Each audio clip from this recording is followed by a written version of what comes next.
In the past 6 months, there have been at least 6 raids by Charleston police at the Transit Mall, with dozens of people being hauled off in handcuffs. A lot of people in the community are pleased to see that police are being proactive in what's been seen as a trouble spot in downtown for years. But not everyone's convinced the arrests are making a difference.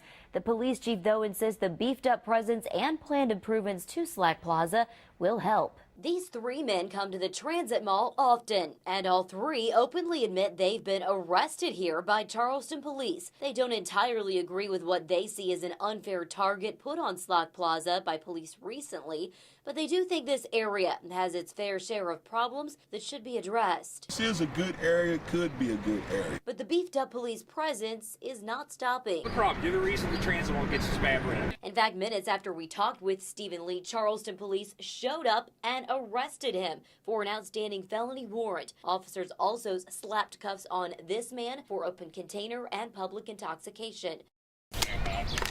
You're drunk. You're here acting like a fool. Steve's gonna lay here like a baby. Charleston police say these arrests are aimed at weeding out criminal activity at the Transit Mall, but it doesn't seem like the message is soaking in.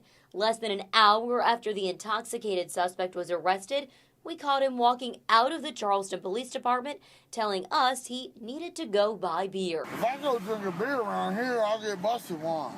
What's the point of doing this if these people are going to go back and continue to reoffend and be at the Transit Mall causing problems? Well, that's true, and that's the challenge for our people. And they're not going to go to jail very long, but we want to send a message that to the public that it's safe and we're paying attention, but to the nuisance people that stay out of there. While the arrest might only be making a small dent in the problems at the Transit Mall right now, Chief Webster is still optimistic. He says the improvements the city is planning to the plaza are a big step in the right direction.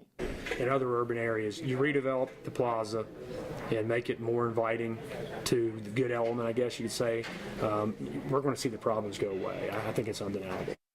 And the chief says there is actually an example of that right here in Charleston. Before the new 4 Points by Sheraton Hotel opened along the Canal Boulevard just this last year, police were responding to all kinds of calls there. But since the new development opened, the chief says he can't remember the last time they had a problem in that location. In the studio, Mashek, Eyewitness News.